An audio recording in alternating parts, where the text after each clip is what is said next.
Okay. Welcome to the Town of Smiths Falls Committee of the Whole meeting. It is Monday, April 13th.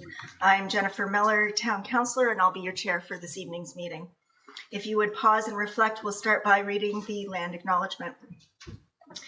On April 13th, we acknowledge that this sacred land on which Smiths Falls is now located has been a site of human activity for over 10,000 years and is rich in Indigenous history. This land is the ancestral and unceded territory of the Algonquin Anishinaabe Nation. We are grateful to the Algonquin ancestors who cared for the land and water in order that we might meet here today. We are also grateful to the Algonquin people for their contribution in the making of the Rideau Canal, which runs through Smiths Falls. We are mindful of broken covenants and the need to reconcile with all our relations. Together, may we care for this land and each other, drawing on the strength of our mutual history of nation building through peace and friendship, being mindful of generations to come. So I'll call the meeting to order at 5:01 p.m. and I'm looking for someone to move the approval of the agenda, moved by Councillor McGuire, seconded by Councillor Brennan, that the April 13th Committee of the Whole meeting agenda be approved as circulated. All in favor? Carried. Is there any disclosure of pecuniary interest and or conflict of interest and general nature thereof? We have no approval of minutes, and we do have a delegation this evening. I'd welcome Mr. Brian Stinson to the podium. Welcome, Mr. Stinson. Thank you. Thank you.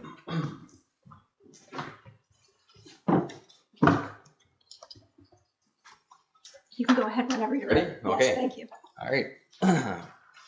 Good evening, Mayor and members of Council. Thank you for taking the time to hear us tonight. We're here regarding 2 sewer backups that occurred at our property on Daniel Street over the Christmas holidays. We're here to ask for a fair and transparent review of what happened and how it has been handled. Next slide, please. In case you're not aware, this is a typical, can you guys see the, yeah you guys can see it? Okay, perfect. Thank you. So this is a typical cross section of a house in town. The homeowner is responsible for plumbing fixtures and lines inside the building and for the underground water and sewer lines from the property line to the house. Everything's seen here in red. The municipality is responsible for the water and sewer lines from the property line to the main line, usually in the street. Basically, if it's under municipal property, the town looks after it. If it's under private property, the homeowner looks after it. Next slide, please. I have intimate and first-hand knowledge of public works because I worked in this industry. I was a superintendent of utilities for the town of Perth for 7 years and dealt with claims like this regularly. Next slide, please. Over the Christmas holidays, while we were out of the country, we experienced 2 sewer backups at our property within just a few days of each other. Our plumber, Matt Hare, acted on our behalf both times. As part of his standard practice, he contacted the town, specifically Jamie Wilkinson, once he identified that the issue involved the municipal side.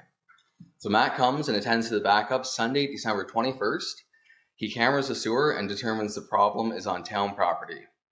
The town was notified and aware of the situation on Monday, December 22nd.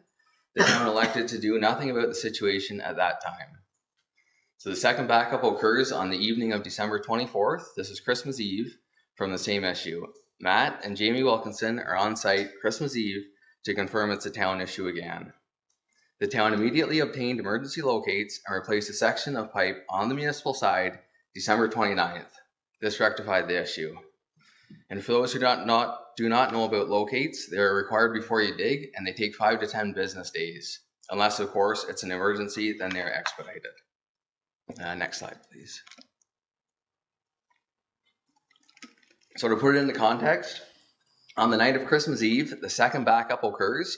Christmas Day was a Thursday, Boxing Day was Friday, making the 29th the next possible day to do any work. So this was, without a doubt, an emergency repair on the town's part. Next slide, please. Through the remediation work, flushable, biodegradable wipes were identified in the system. It was also acknowledged that the flushable wipes had been moving through the system without issue for some time, as per our discussion in person with Director of Public Works, Paul McMunn.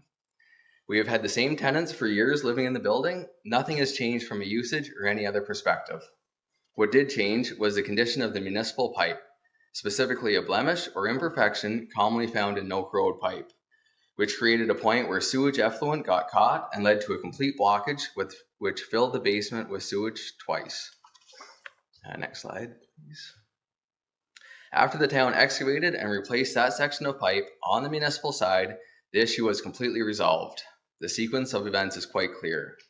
There have been no further backups or concerns since that repair was completed almost 4 months ago. That moment in timeline is really important because it shows a clear connection between the condition of the municipal infrastructure and the issue we experienced. It's important to note that no internal or external plumbing changes were made on the private side. Ultimately, the cost we incurred was almost $4,000. Next slide, please. The town's bylaw is that residents are responsible for issues on their private property and the municipality is responsible for infrastructure on its side. In this case, the repair that resolved the issue occurred on the town side of the system. Next slide, please. So this is where the sewage blockage occurred, where the blue line is pointed to it. The sewage waste from 67 Daniel Street could not access the town of Smith Falls sanitary sewer network because of the blemish in the pipe. The cause of the blockage was severe enough that the town excavated their section of pipe and replaced it immediately. If the same issue happened anywhere on the red side, the town would have not repaired it. It would be up to the homeowners to repair and remediate the issue, which we're fully aware of. Next slide, please.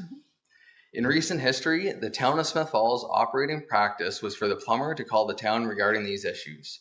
The plumber and town representative would assess the situation and determine what would occur on site. If it was a town problem, the town would pay. If it was a private issue, the homeowner would pay. There's a recurring theme here. The fact that this particular incident has had countless back and forth emails with no resolution is ludicrous. There have been over 185 pages of emails and wasted time debating this issue that should have been solved in less than an hour. This is almost a criminal waste of town resources and our time. The taxpayers in Smith Falls deserve a clear outline of what to expect. The goalposts keep changing from the town side. Our position has been the same since the beginning: fair review and full compensation. This is a cut and dry case. The industry best practice for this issue is what we are requesting. This is followed in all surrounding municipalities, including Perth, Carleton Place, and Ottawa.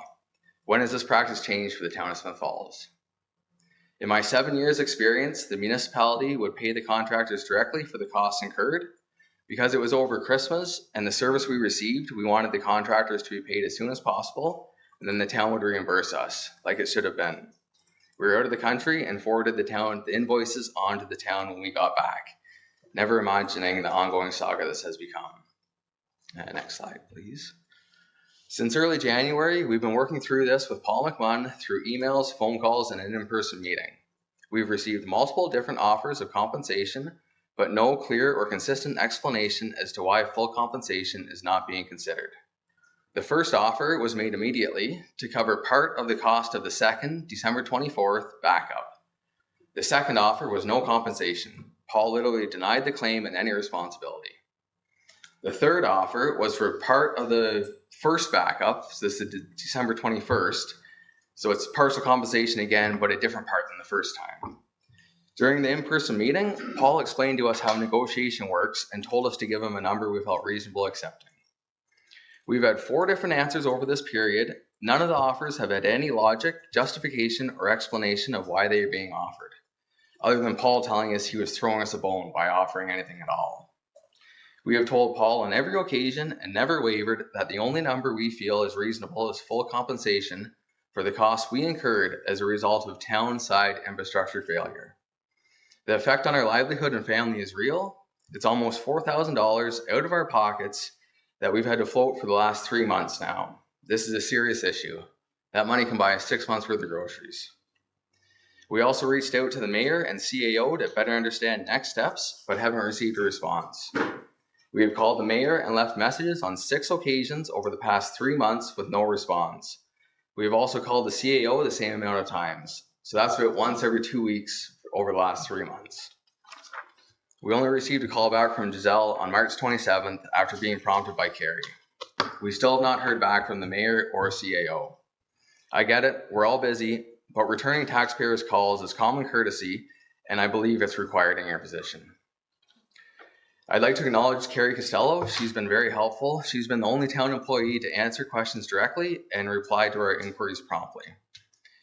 We have tried to escalate this issue through the town, but have been stonewalled. Paul admitted he usually doesn't get involved in these issues. However, he is concerned with precedents and admitted he is going to make an example of us, which he is clearly trying to do. Paul has given us false and inconsistent information throughout this process.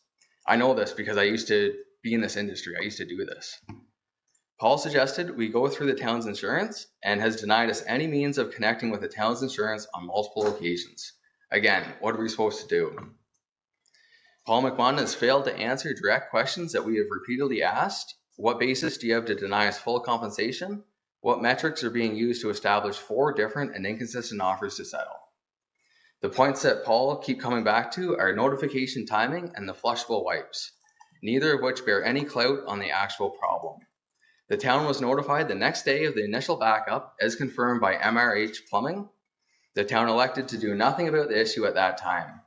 There is no mention of flushable wipes in the town's sewer use bylaw, as confirmed by Mr. McMahon. The main issue remains unchanged. The condition of the municipal infrastructure was repaired, after which the problem was completely solved. This is what really, next slide. This is what we're really struggling to understand. Why is the town's compensation rules changed for our case? Why are we paying for municipal infrastructure failure? What basis is being used to deny full compensation? What framework or criteria have been applied in determining the varying compensation offers? Next slide. Our goal here isn't to create conflict. We're simply asking for a fair and transparent review based on the full sequence of events, and for consistency in how situations like this are handled for residents. We aren't looking for a handout. We're looking for a fair review and resolution of this issue. We're a young family investing in the area, and as a taxpayer and ratepayer in this town of Smith Falls, we feel this is an unacceptable way to treat residents. This isn't a fair or reasonable cost for us to absorb.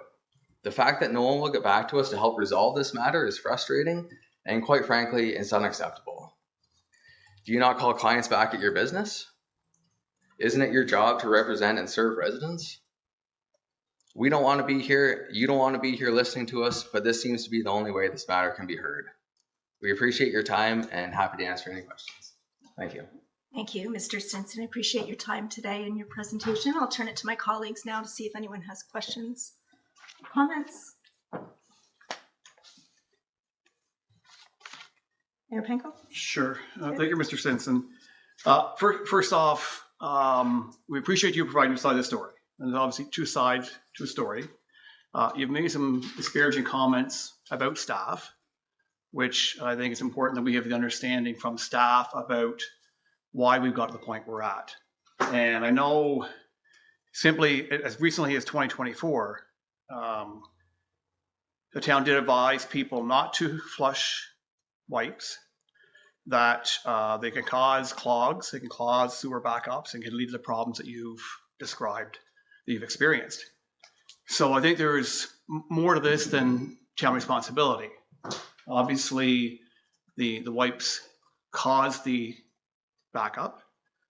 And I'd like to hear from the staff regarding some of the allegations you have made today.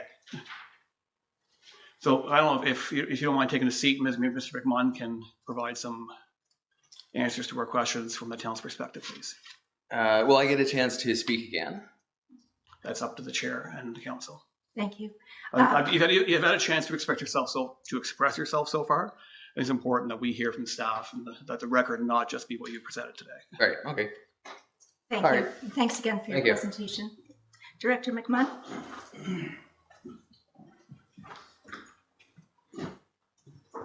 Thank you, Madam Chair, and thank you for the question, Your Worship. So I will agree that this whole process has taken longer than it normally would, but the main issue here that's been persistent with the whole thing right from the 21st of December when the first backup happened was staff were not notified until the 24th of December. So we have a municipal sanitary and drainage bylaw. In the bylaw, it does state that if it's evidence that there is an issue with a sanitary lateral, which is the case in this particular instance, that the plumber and/or the homeowner is to notify the town immediately if following a camera inspection, if it's determined that there's an issue with the pipe. The town was not notified until the second backup, which was on the 24th of December. That's been confirmed with my own staff that receive calls quite regularly from Mr. Matt Haird from MRH Plumbing, and it's been confirmed from our side that we did not receive a phone call from either Mr. Brian Stinson, his partner, and or Matt Haird from MRH Plumbing. So to that, we weren't given an opportunity to respond. So let's keep in mind that 21st of December was on a Sunday. Had we been notified on the Sunday, we could have responded to do a repair if we felt it was deemed necessary to do a repair between the 21st and the 24th. So we would have had Monday, Tuesday, and then Wednesday was Christmas Eve. We weren't given that opportunity, so there was no way that we could respond to, at that point, an alleged issue with the pipe to do a repair to reinstitute flow to that service. So that's been my position, and my position is maintained at this point. Thank you. Questions for Director McMahon? Just as a follow-up, I guess, Madam Chair. So can you comment on I guess the suggestion that it was a burr on the pipe on the town side, which led to these wipes catching or whatever, I guess, and forming a blockage at that point. Yeah, I can certainly comment on that. It's interesting when you look at camera inspection records, the video itself, the pipes look huge under CCTV inspection, when in fact, it's either a 4 or 5 inch sanitary lateral, so it's quite small. Wipes, as we know, I mean, there's notifications that we put out through the town website over the years and through Facebook. The No Wipes in the Pipes campaign, not unique to Smith Falls. It's across the wastewater industry where pipe wipes are an issue. They do cause blockages, and they're a nuisance product at our wastewater facility for treatment. So it wouldn't take a whole lot to impede flow in a sanitary lateral, given that you're flushing wipes down that don't break up like normal toilet paper would break up once they hit water. They don't break down at all. My staff did indicate that on both occasions, on the 21st and the 24th, there was what I would call a significant amount of wipes that were retrieved by the plumber, by Matt Haird from MRH Plumbing, out of the service lateral, that sanitary lateral, retrieved back with his equipment and to clear the blockage. So it was a wipes in and of itself that were impeded, perhaps by a small defect in the pipe that held flow back. Trust that answers your question. Yes, thank you. Thank you. Thank you. Oh, go ahead, Councillor Quinn. Why was there no, why did they not contact you at the very first, December the 21st? Is there a reason? Did the plumber ever give you? I can't answer that question. I don't know. Okay. And wipes, I can remember going to different courses with AMO and about how these things, and you know what, maybe what we need to do outside of this picture is start suing some of these companies that make these products, because wipes will not flush away, they don't break down, there's many things.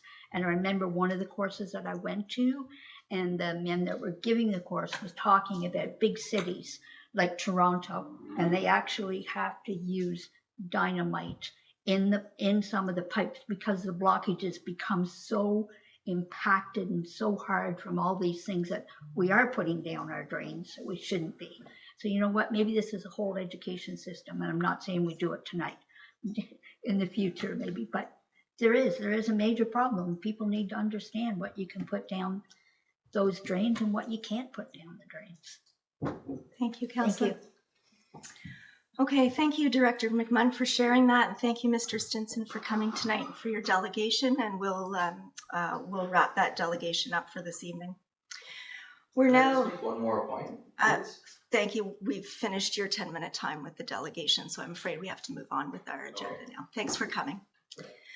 Okay, moving on to our in-camera session. Number 7, we have a recommended in-camera motion.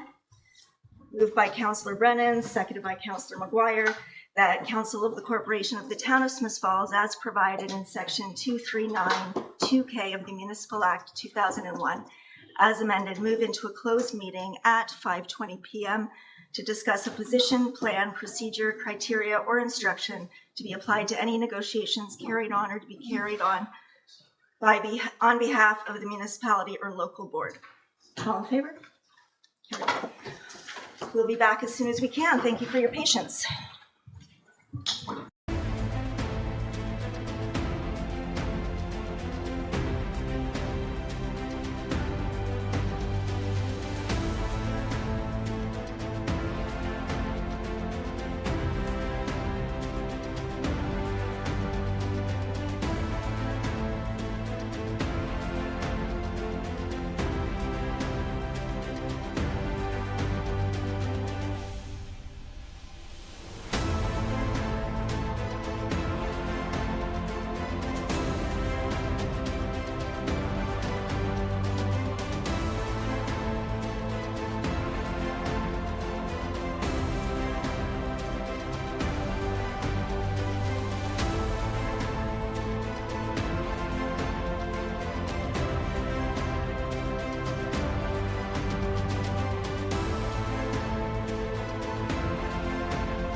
Thank you. Thanks for your patience while we met in camera to discuss a position, plan, procedure, criteria, or instruction, and direction was given to staff. We're going to move into CAO and director's reports, and I understand we have one director's report. That is correct. One director's report. Yes. Thank you. Mr. Grenke. Thank you.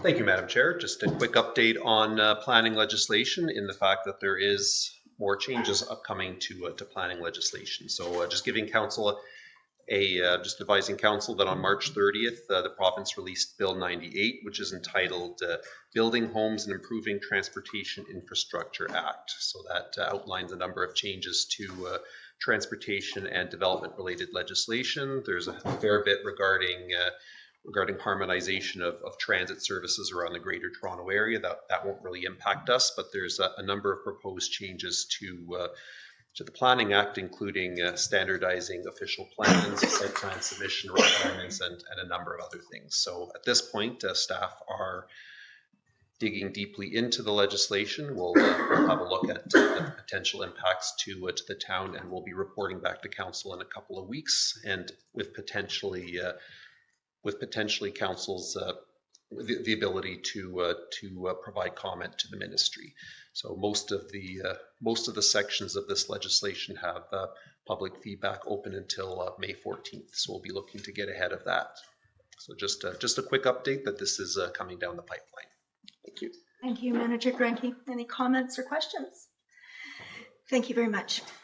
Okay, we have no committee of the whole consent report, so we'll move into our priority issues, starting with Director Clark.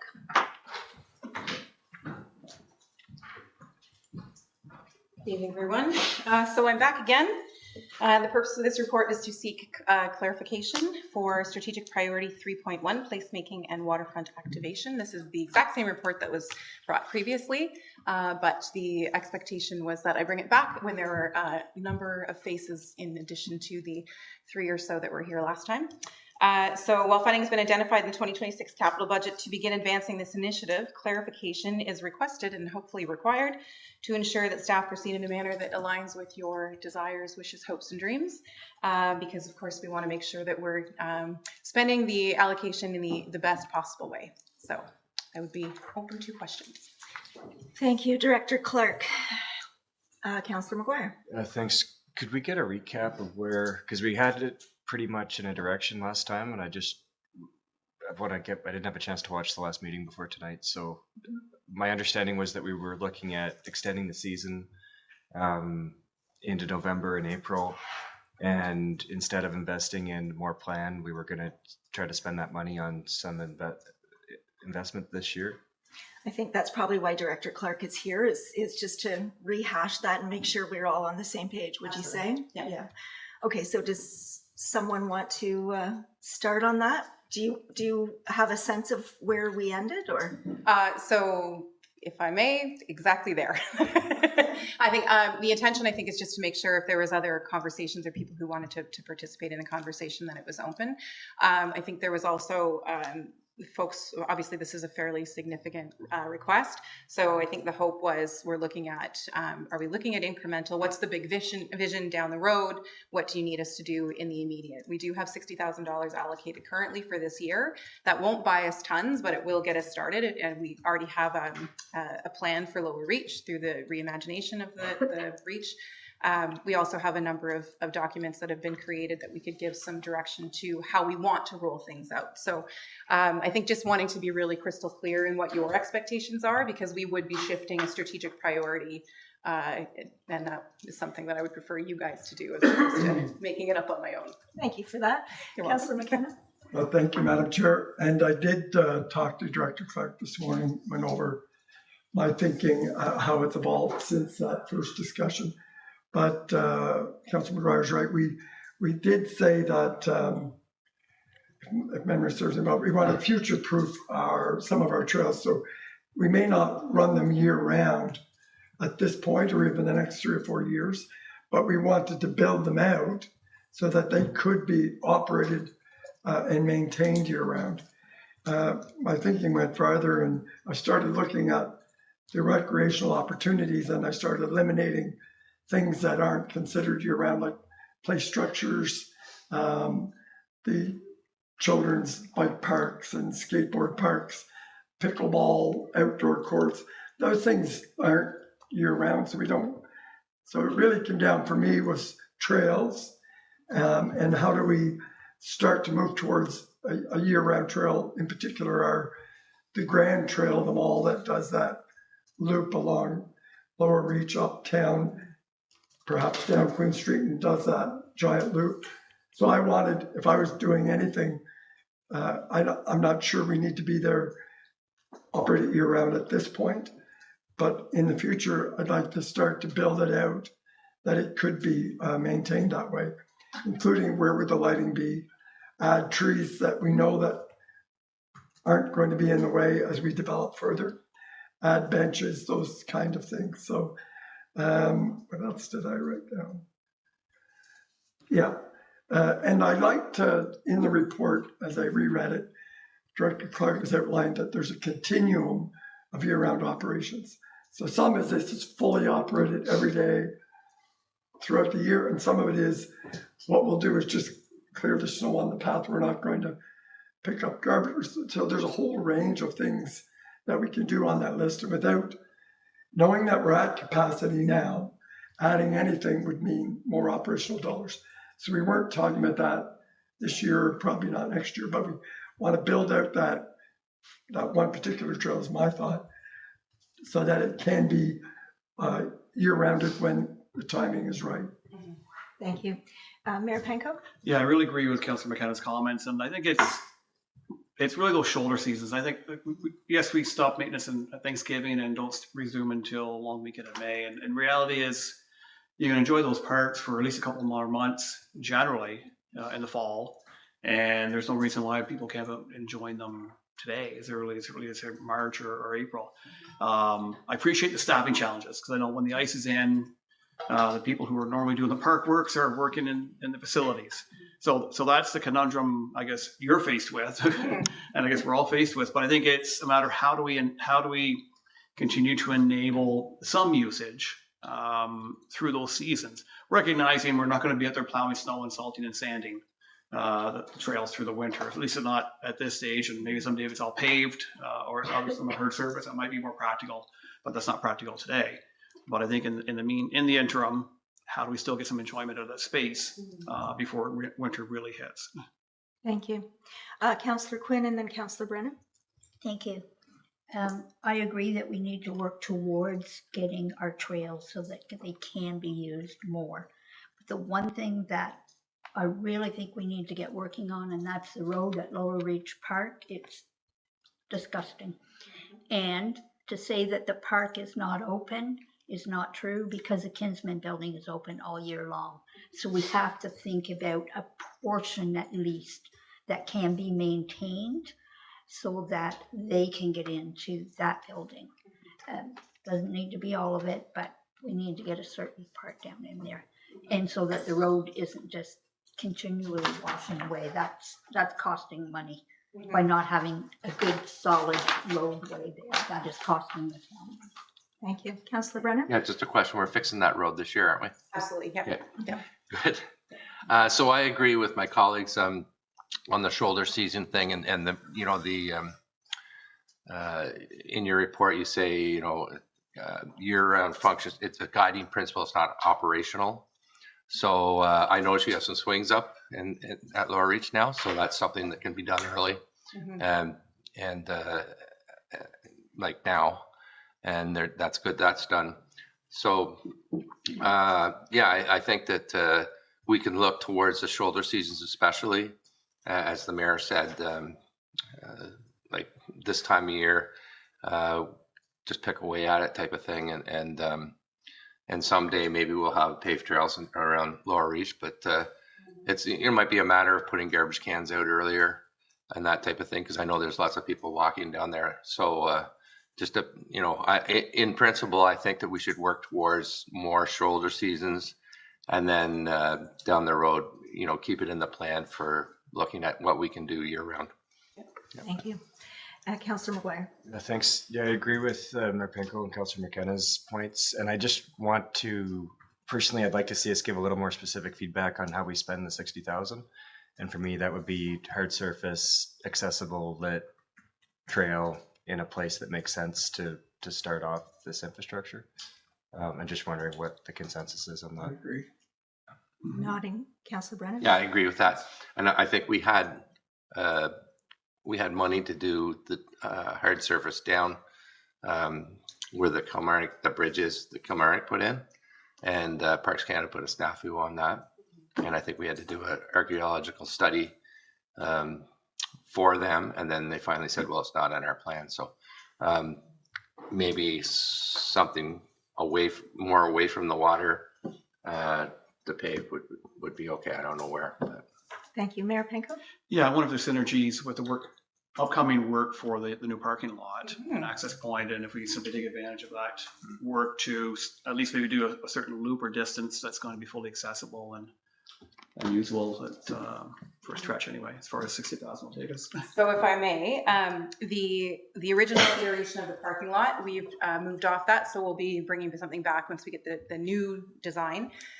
Specifically because what we were hoping was assumed to be the previous landfill, and then there was a potentially not the previous landfill. All of it actually was the landfill, which is obviously increasing costs exponentially rather. So instead of using all of our allocation for remediation, we've changed the shape and design of the parking lot so that we can make sure that we don't have to do any remediation. So I'll be bringing that forward relatively soon. That does address the road issue, and it does address the fact that really we'd just be moving mud around at this point. And we do need to continuously add fill to that particular location, because you're right, the Kinsman is open. The park remains closed because we don't service it, but the Kinsman Pavilion is open. So that's why that lot does get cleared. To the other point, we are hoping that we can have some cost efficiencies in terms of economies of scale. $60,000 would be about a quarter of the park that we'd be looking at for to the trail standards that we're asking, or that you guys have clarified we'd be looking for, which is I think roughly $40 per linear foot. So it's not cheap to put the pavement in, but it does last a long time, and it does increase the usability of the park. So I think it is a worthwhile investment. We have restarted the conversation with Parks Canada around what they'll allow in the immediate adjacency to the water. Their contention is that it's a natural shoreline. They'd like to see it continue to be a natural shoreline. I've also identified that we own the land that's outside for the most part in Lower Reach.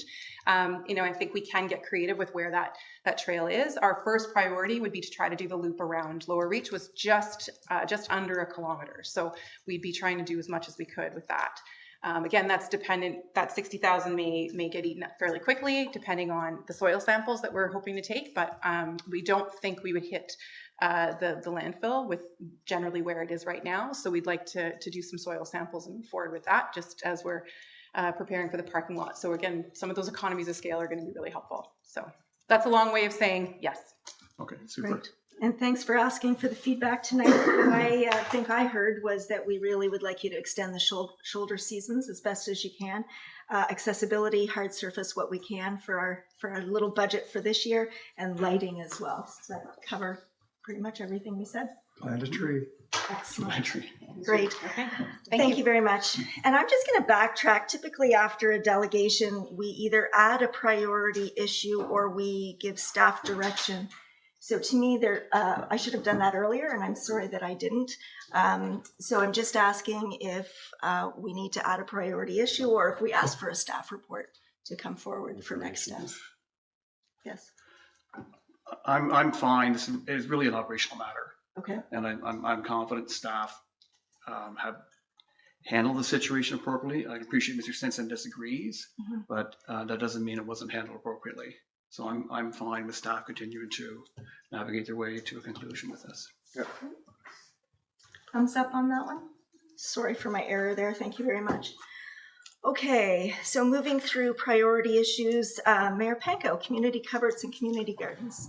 Yes, and Clerk Costello has a PowerPoint she'll throw up here in a moment.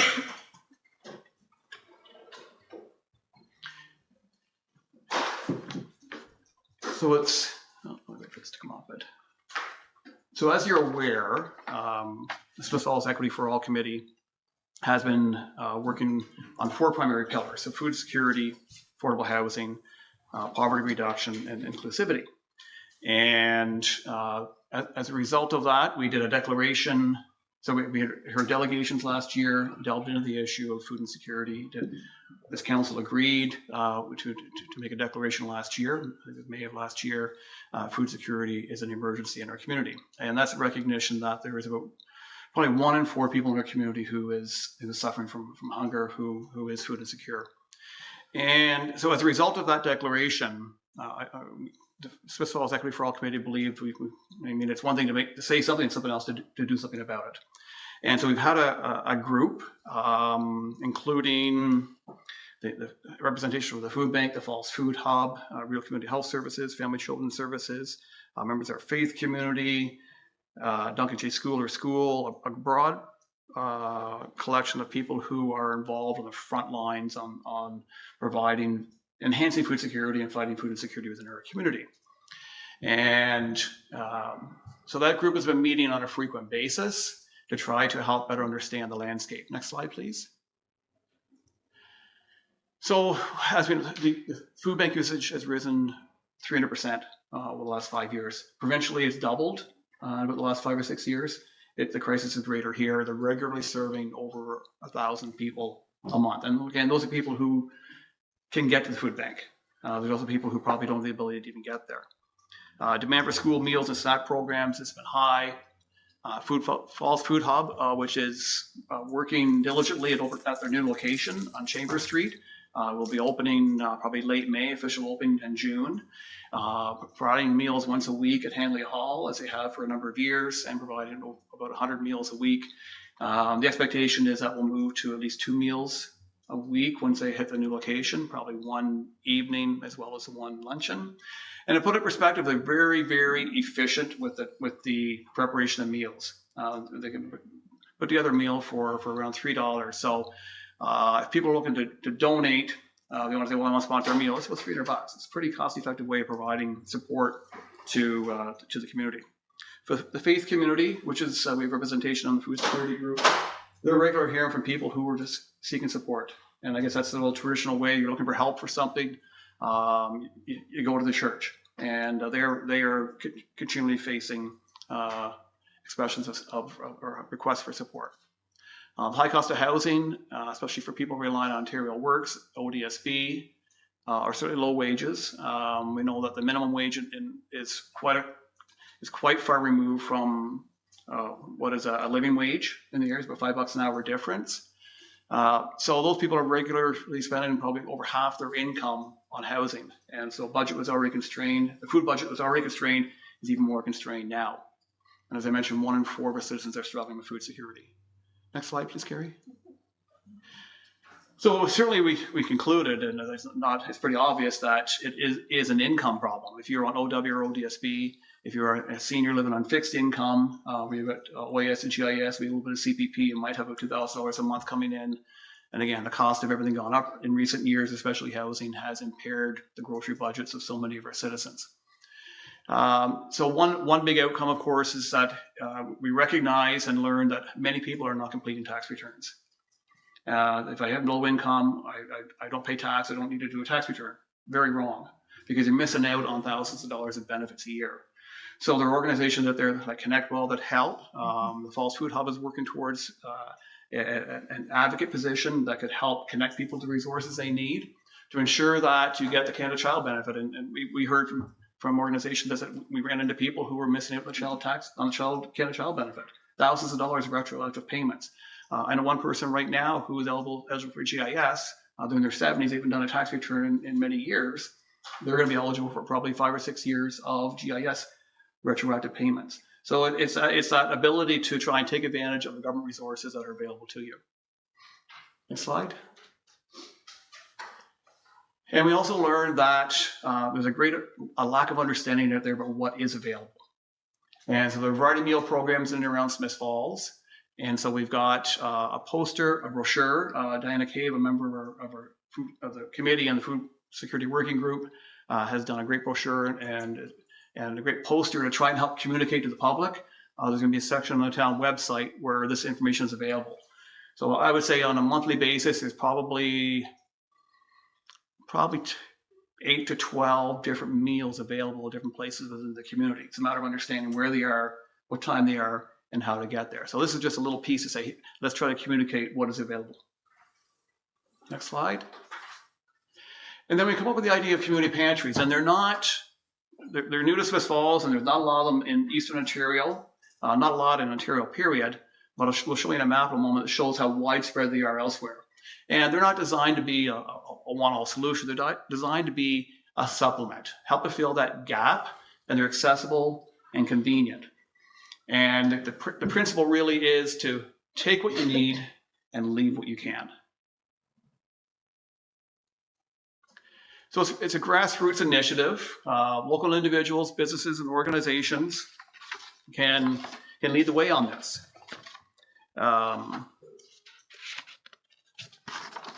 There's a little bit of maintenance obviously required. Someone's got to be checking on them on a daily basis. So you'd want to make sure whoever initiates this takes on the responsibility of oversight, stocking, cleaning, and maintaining. The broader community would have the opportunity to contribute non-perishable food items, personal hygiene products to support those needing assistance. The key thing is availability and accessibility. So making sure that there are more than one location in town. It's a low barrier, convenient access to anyone who is seeking food or, say, personal hygiene products. And a great opportunity for local organizations, including service clubs, maybe our faith community, schools, to get involved in the fight against food insecurity. So it's not necessary that this comes to council, but I thought it would be important to talk about it here, to highlight the possibility, and to try and help the community understand this as a potential action to try and help food insecurity. Some municipalities have developed policies. Our Smith Falls Equity for All committee would like to see the town maybe develop a policy or framework around this, and to also consider what if these are placed on or adjacent to town property. So as an example, if someone wants to put one on their yard, well, is that part of the road allowance? If it's part of the road allowance, we need to make sure it's not going to impair winter maintenance. If a business in the downtown wants to put one in front of their place or anywhere, making sure that it's not going to impede town progress in certain ways, and make sure that it's done properly and safe and secure and not going to fall on somebody. So things like that to make sure that it's appropriate. And then the possibility of, we have a lot of green space and park space in town. If someone wanted to put one there and was going to take responsibility for maintaining it, just a process to enable that to happen. So we'll show you first the map to give you an idea of how common these are. I don't know where they started. I think they likely emerged from those little libraries concept. If you look at them, they look very similar to that, except of course it's food instead of books.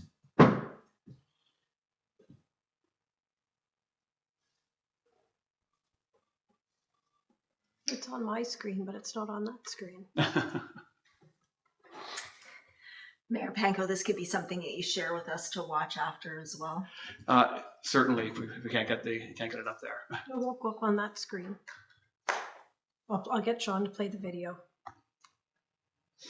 Okay, so the map shows if you have a community pantry in your community, you can put it on this map which governs North America, and then the video does talk exactly what this is all about. If we can't get it, that's fine. We can make sure it's shared. Please give what you can, take what you need. Sometimes compassion comes in a bright yellow cabinet. There are quite a few homeless people that come by, and then there are actually families who are able to pay their rent, but they can't get food on their table, and those are the ones I really want to help. Lynn Titus created this little free pantry outside her Judkins Park home at the start of the pandemic as a way to help neighbors in need. It just boils down to wanting to help the community out. I learned that from my mom, Betty Tisdale. Betty was known as the Angel of Saigon. She led a life of service, finding homes for Vietnamese orphans, including Lynn. I know she did it globally. I wanted to do it in our backyard. Neighborhood support far exceeded her expectations from the start and kept the cupboard full. I rarely have to ask my neighbors to help me out. They just bring stuff and put it in there. When Lynn was diagnosed with cancer last year, the free pantry was put on pause. Because I was starting up the chemo radiation. She's still fighting the disease, but it can't keep her away from her beloved pantry. I can't sit still. I like to keep it pretty well organized.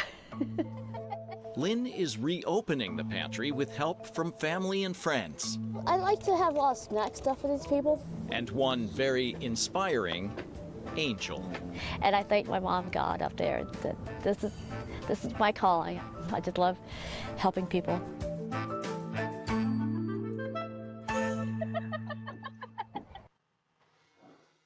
Thanks, Gary. One monthly payment would. Great discussion on it. And the group would like to see if there's any interest in the community from people who want to get involved in volunteering or helping develop a community garden, or if they have space that they're interested in providing for a community garden and sharing the produce that would emerge from that. So there's really a couple of opportunities there. We recognize, again, from a food security standpoint, health and wellness, the social connection, the environmental impact of gardening.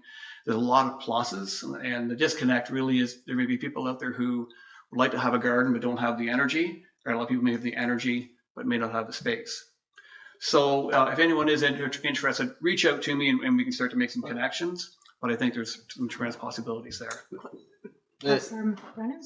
Sorry to interrupt, but the Heritage House had, and I guess that went by the wayside, the carrot or something was. Yeah, so it had, I think there's maybe a possibility of space there anyway. Exactly, yeah. I think it's a matter of the volunteerism, I guess, really, right? Yeah. So anyway, those are two of the initiatives that the food security group of the Smiths Falls Equity for All Committee have been working on and hoping to enhance food security in Smiths Falls as we move forward. Thank you. And so if people are interested in getting this going, you want them to reach out to you directly? Sure. Okay, thank you. And your contact information is on the town website. Easy to find. Great. Questions or comments from council? Yeah, great work. Thank the committee for all of this. Okay, you're welcome. Okay, moving on. The last priority issue is with Chief Cheeseborough. Thank you, Madam Chair. The report that you have before you this evening, there has been a slight alteration as of late this afternoon, but going through my report, I'll be able to address that. So over the past 3 years, we have been planning for a computer automated dispatch system upgrade. There has been a number of factors that have prolonged it over the last 3 years. One of them is the waiting of the next generation 911 system. The second item was dealing with Bell over the last 2 years, which has proven to be extremely difficult in getting pricing. The pricing that Bell has provided on a number of occasions has not been consistent with our process. And when I talk about our process, is having a complete system upgrade. Bell, as you're aware, is made up of many, many departments. So when they issue a quotation, it has to come from 3 or 4 different departments. They are on a specific timeline to provide you with the total quotation, hence the delay in getting it, and B, for the inconsistency in the pricing. With the anticipated migration of the next generation 911 system, we'd allocated funds in our capital budget over the last 3 years to meet the demands and the pricing for the CAD upgrade to be compliant with the requirements for the transition to the next generation 911 system. Part of being able to transition is you must be compliant with all the rules and regulations that have been set forth by the provincial government on the next generation 911 dispatching system and components. We've been working with Bell, as I'd indicated, to get a detailed costing for that CAD upgrade. I'd indicated on the initial part of the report that the total price would be $131,687. And that was at the time that this report was created. Now, to give you an indication, I have 47 pages of reports from Bell to cover the CAD upgrade. Each of those reports has a variety of expiration dates.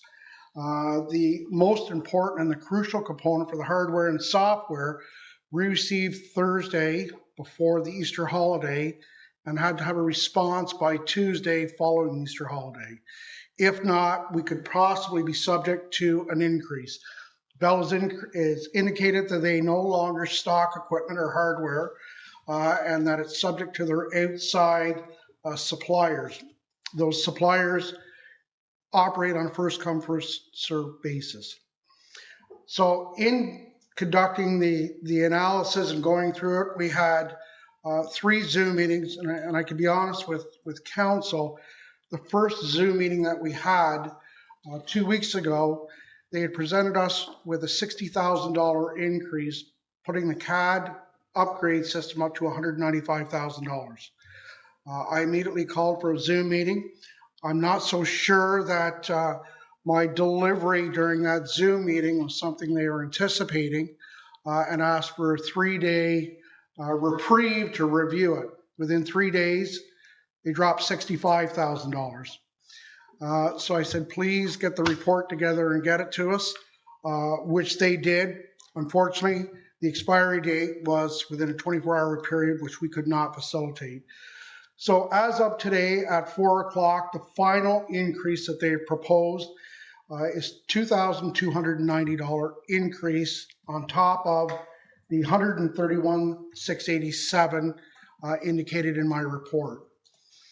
That still brings the total the total package less than the $138,000 that had been budgeted for, and will meet all our requirements and put us in a position that we can transition to the next generation 911 system or put us in the queue for that. The second part of that is the sole sourcing. With any computer automated system, you have a single provider. You cannot have multiple providers, and other providers cannot provide upgrades to a system that is not theirs. So once again, because we are with Bell, they are the only agency that can provide this update to our current system.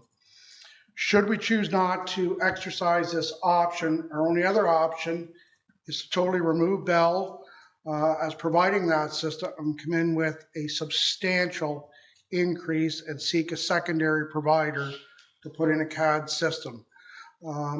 There's no doubt in my mind that the other providers all deal with the same suppliers, so our price is not going to deviate from what we're currently be providing from Bell. The system that we have, X-Wave through Bell, is a premium CAD system. It's worked exceptional for us in the past. It works exceptional today, and there's no doubt that it is going to work exceptional in the future.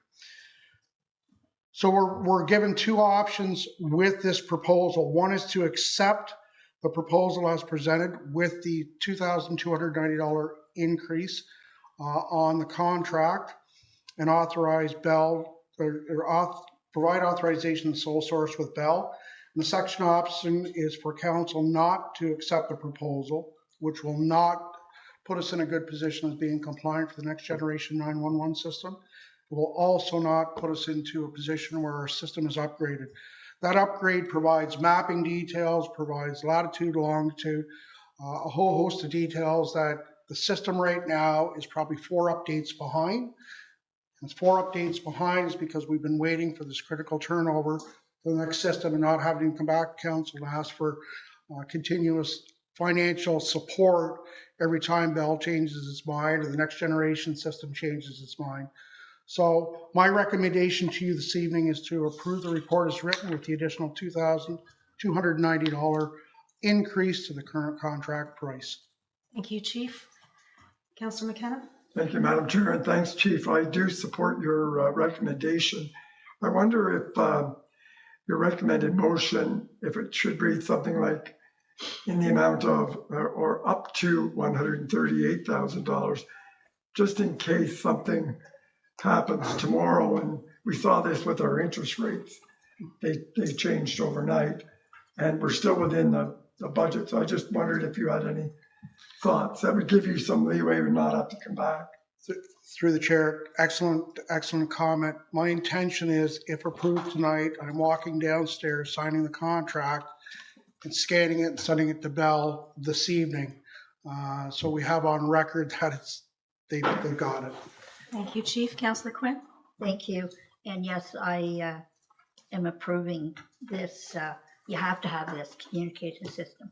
But with all that you've gone through with Bell, okay, get it hooked up, get using it, but don't turn your ears off to other suppliers, because many of us know what Bell has become so big that, whatever the reasons, but there are other suppliers out there eventually. But I'm supporting this. I'm seeing thumbs up. We also have a recommendation to make this up to 138,000. Is council comfortable with that, just as a safety measure? Nods? No harm, I guess, yeah. Okay. All right, great. You have your direction. Thank you, Chief. Okay, do we have any committee, board, or external organizational updates? Councillor McKenna? Thank you, Madam Chair. Just two brief ones. The mayor and I attended Leonard County Council last week, and some really good news regarding our paramedic service, which we pay our fair share, and Lanark Lodge again, which we pay for Smiths Falls residents to be part of. Both of those organizations received full accreditation, multi-year accreditation. I think in the 98th percentile, like they achieved 98 or 99%. And those are very rigorous process that they went through. So just want the residents to know that both of those, and for the Lanark Lodge, once you achieve accreditation, there's a financial benefit of so many dollars per resident, and it may be, I won't say what it is, but there's a per diem for the number of residents if you achieve accreditation. You get an additional funding over the coming years. So that's wonderful news. And the second one was the town of Perth has operated, because the county courthouse is there, they've offered security and cover the costs of transportation of prisoners back and forth from the Perth County Courthouse. It's Lanark County Courthouse. So Perth has organized that and provided that service for decades. At this point, Perth is given a grant from the province of $37,000 to cover that. The actual cost for security in the courthouse and for the transportation of prisoners is closer to $277,000. So Perth has been absorbing this, and they reached out to the county to say, these are our citizens. So the county is proposing that they will, Perth would migrate that responsibility to the county, and that the county then would turn around and divide those costs up based on a weighted formula, weighted assessment, that each municipality would pay a certain portion of the cost of doing that. So there seemed to be support for it, but a number of details were left out. But that'll be, so the staff were asked to come back at the next corporate services meeting with more details, but it's an additional cost to Smiths Falls. But the issue of fairness came up, that it wasn't fair to Perth to absorb the cost of this regional service. Some would say that it's actually a provincial responsibility. It's a provincial courthouse. They own it and operate it. Security is offered by the OPP, but we pay for it locally. However, numerous delegations have been taken to the province, and the province is in no position at this time to have that cost back uploaded to them. And they said, find it locally. So just to let you know that this is coming forward, and when we have more details, it will be on our plate. Thank you for the update. Anything further? Okay. Okay, and we do have one correspondence item, which is our annual report from our Integrity Commissioner. Any comments, questions, concerns about that report? CO Morris. Yeah, thank you, Madam Chair. I'd just like to point out in Mr. Fleming's report, he talked a little bit about the discussion that's occurring in some circles about having the Integrity Commissioner also be your municipal solicitor.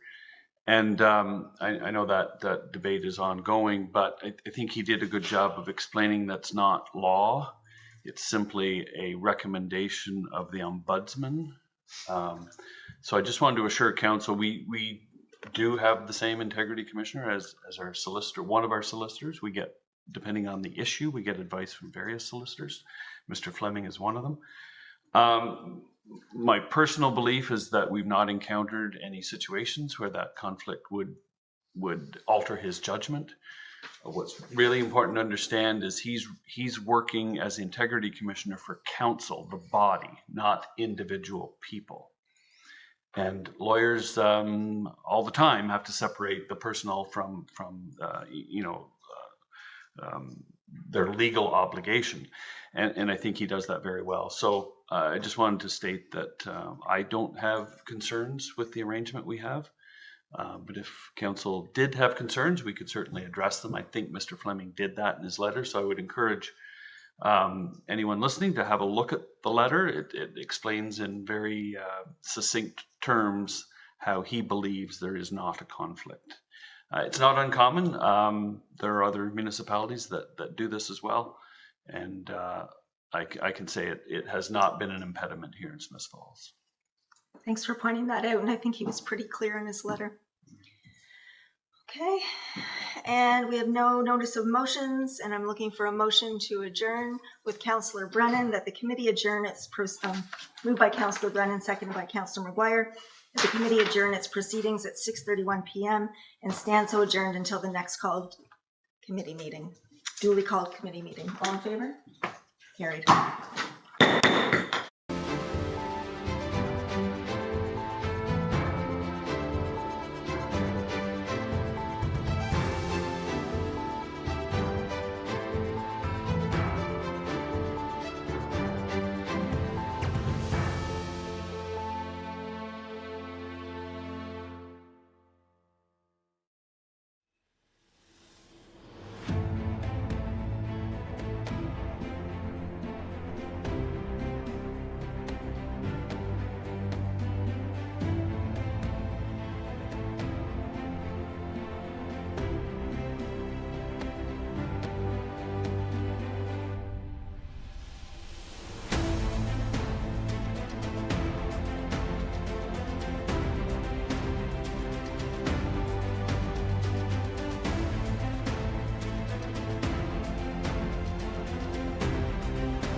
Good evening, everyone. Welcome to the special meeting of Smiths Falls Town Council for Monday, April 13th, 2026.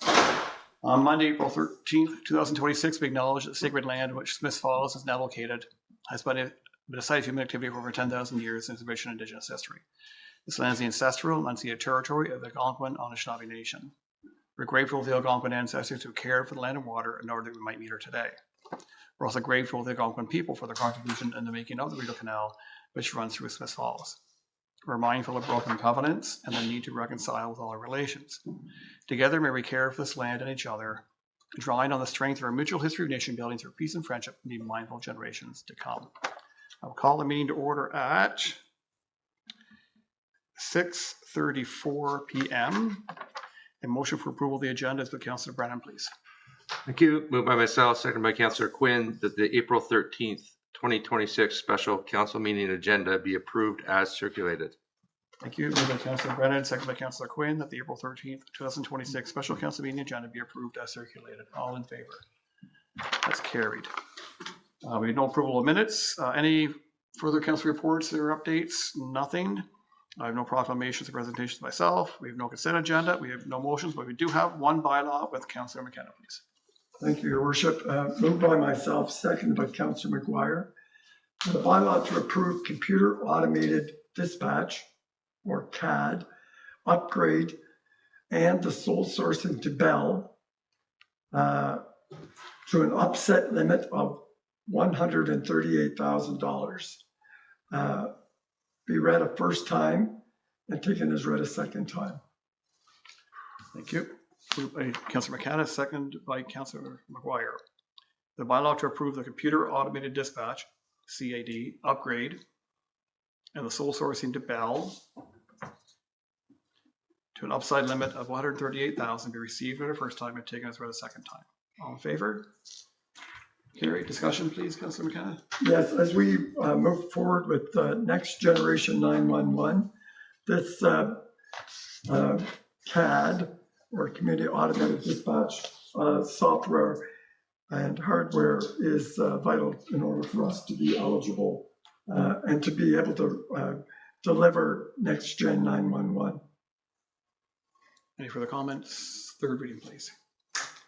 Again, moved by myself and seconded by Councillor McGuire that a bylaw to approve computer automated dispatch upgrade and the sole source to Bell to an upset limit of $138,000.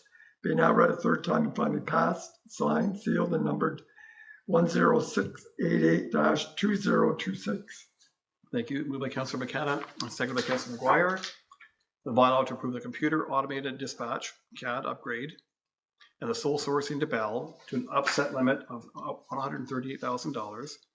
Being now read a third time and finally passed, signed, sealed, and numbered 10688-2026. All in favor? Carried. Thank you. That's it for official business. Any inquiries or announcements? Councillor Brennan. Yeah, just one final reminder that this Sunday is the Tom Folks Memorial Trivia Challenge, sponsored by the Rotary and in support of the Smith Falls Public Library. That's at Sunday, 1 to 5. They're almost full of teams, so there's a team of 8. If you could put together, it's $20 a person, $160 a team, and it's at 1 to 5. If you're interested, call Joan Frummer at 613-227-4099 this Sunday, April 19th. Thank you. We've no. Oh, yes, Councillor McKenna. May I ask him a question? Were you able to put a town team in? I don't believe there's a town team in yet. I personally am volunteering at the event, so I'm challenging you all to call Joan. Thanks. In support of the library and have fun. Thank you. You're good at trivia too. Sam. Okay. We know confirmatory bylaw, and I think maybe for the first time this term, Councillor Miller actually has the adjournment. First time ever. I'm sorry, Councillor Brennan. Moved by myself and seconded by Councillor Quinn that the committee adjourn its proceedings at 6:37 p.m. and stand so adjourned until the next duly called committee meeting. Moved by Councillor Miller, seconded by Councillor Quinn, that the committee adjourn proceedings at 6:37 p.m. stands so adjourned until the next duly called meeting of the council. All in favor? That's carried. Good night, everyone. Get this.